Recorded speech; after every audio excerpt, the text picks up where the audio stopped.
A generator added to an existing building distribution system does indeed require a grounding electrode conductor bonded to the transfer switch and transformer.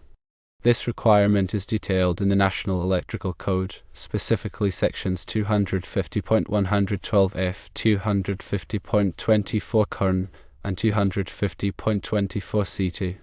Understanding these code sections is crucial for ensuring electrical safety and compliance. Section 250.112F states that a grounding electrode conductor must be installed for each building or structure served. This conductor should be connected to the equipment grounding conductor, the service neutral, and the grounding electrode system. Since the generator is considered a separate structure served, it falls under this requirement. Section 250.24 CURN further clarifies that the grounding electrode conductor for the generator should be connected to both the generator frame and to the bonded grounding system of the building it serves. This connection ensures that the generator is properly grounded to the building's electrical system, providing a path for fault currents. Section 250.24C2 addresses the sizing of the grounding electrode conductor for a generator, stating that it should not be smaller than what is specified in Table 250.66 of the NEC. The explanation behind these requirements is that the generator, when serving as an alternative power source, is considered a separate building or structure served by an electrical system. Therefore, it needs its own grounding electrode conductor.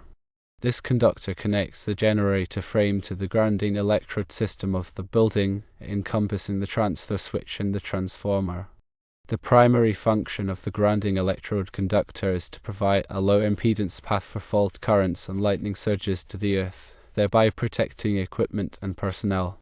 Determining the correct conductor size is paramount. Table 250.66 of the NEC provides guidance on the minimum size of grounding electrode conductors based on the size and rating of the generator. For a generator with a maximum rated output of 500 kV or less, a number 3/0 copper conductor is typically required.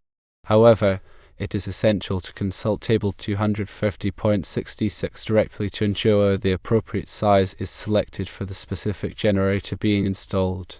Bonding is another critical aspect of generator grounding.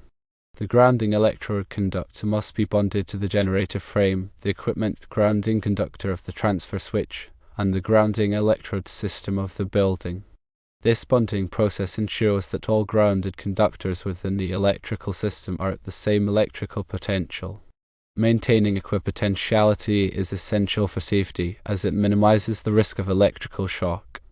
The bonding also provides a continuous, low-impedance path for fault currents to the earth, allowing protective devices, such as circuit breakers, to operate effectively in the event of a fault.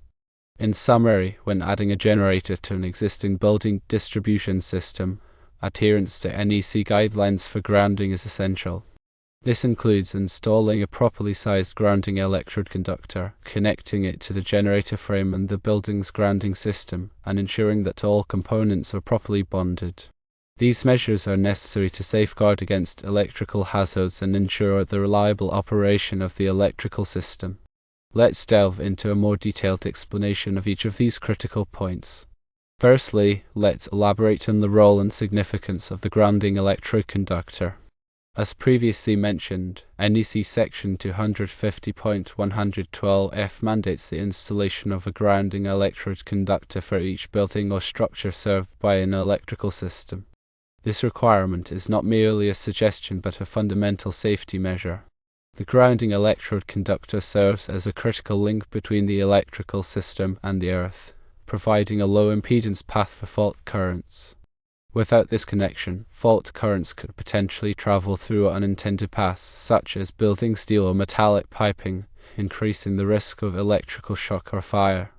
The grounding electrode conductor is connected to the equipment grounding conductor, the service neutral, and the grounding electrode system. The equipment grounding conductor is a dedicated conductor that runs alongside the circuit conductors and is connected to the non-current carrying metal parts of electrical equipment, such as enclosures and raceways. This conductor provides a path for fault currents to return to the source, allowing protective devices to trip and energize the circuit. The service neutral is the grounded conductor of the electrical system, and it is typically connected to the grounding electrode conductor at the service entrance. This connection helps to maintain a stable voltage reference and provides a path for neutral currents to return to the source. The grounding electrode system consists of one or more grounding electrodes that are physically connected to the earth. Common types of grounding electrodes include ground rods, ground plates, and metal underground water pipes. These electrodes provide a direct connection to the earth, allowing fault currents to dissipate safely. Now let's examine the specific requirements for generators, as outlined in NEC sections 250.24 and 250.24c2. Section 250.24 emphasizes the importance of connecting the grounding electrode conductor to both the generator frame and the building's bonded grounding system. The generator frame is the metal enclosure that houses the generator's internal components. By connecting the grounding electrode conductor to the generator frame, any fault currents that may occur within the generator will have a direct path to the earth. The building's bonded grounding system consists of all the interconnected grounding conductors and electrodes that are present within the building's electrical system. This system provides a comprehensive network of grounding paths that help to ensure electrical safety throughout the building. Section 250.24c2 addresses the sizing of the grounding electrode conductor for generators. The NEC requires that the grounding electrode conductor be sized in accordance with Table 250.66.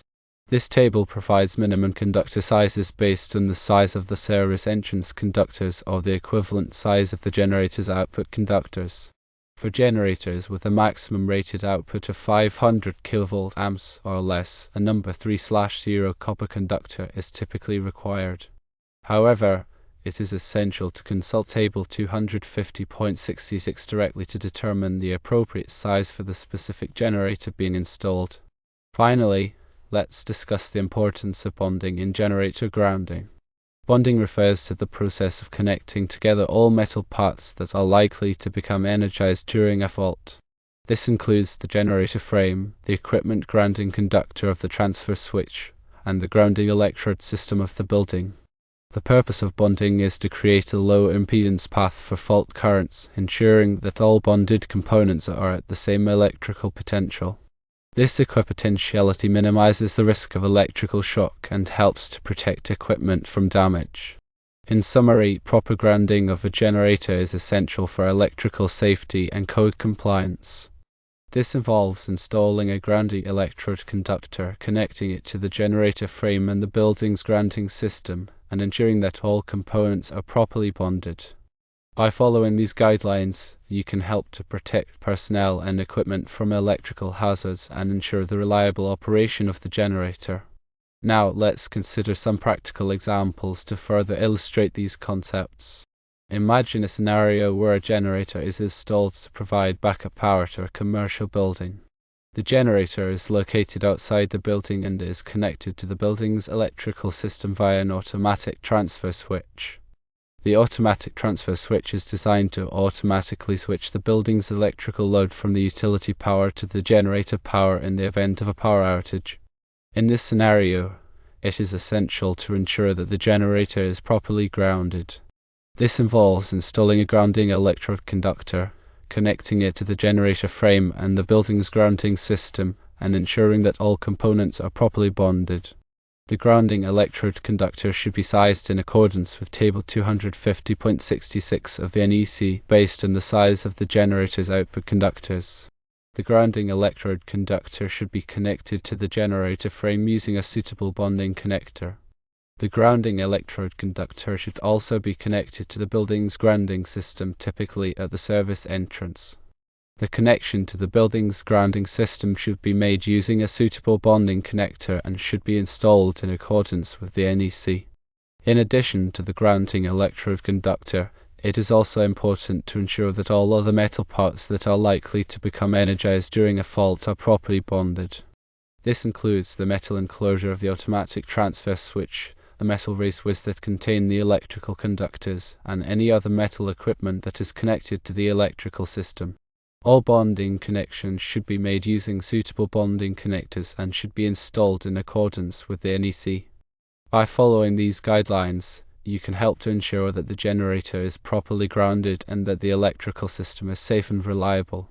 Now let's consider another scenario where a generator is installed to provide power to a residential home. In this scenario, the generator may be portable or permanently installed. Regardless of the type of generator, it is essential to ensure that it is properly grounded. For portable generators, the NEC requires that the generator be grounded to a suitable grounding electrode, such as a ground rod. The ground rod should be driven into the earth to a depth of at least 8 feet and should be located as close as possible to the generator. The generator should be connected to the ground rod using a suitable grounding conductor and a grounding clamp. For permanently installed generators, the grounding requirements are similar to those for commercial generators. A grounding electrode conductor should be installed, connected to the generator frame and the building's grounding system, and all components should be properly bonded. The grounding electrode conductor should be sized in accordance with Table 250.66 of the NEC based on the size of the generator's output conductors. The grounding electrode conductor should be connected to the generator frame using a suitable bonding connector. The grounding electrode conductor should also be connected to the building's grounding system, typically at the service entrance. The connection to the building's grounding system should be made using a suitable bonding connector and should be installed in accordance with the NEC. In addition to the grounding electrode conductor, it is also important to ensure that all other metal parts that are likely to become energized during a fault are properly bonded. This includes the metal enclosure of the generator, the metal raceways that contain the electrical conductors, and any other metal equipment that is connected to the electrical system. All bonding connections should be made using suitable bonding connectors and should be installed in accordance with the NEC. By following these guidelines, you can help to ensure that the generator is properly grounded and that the electrical system is safe and reliable. In conclusion, generator grounding is a critical aspect of electrical safety and code compliance.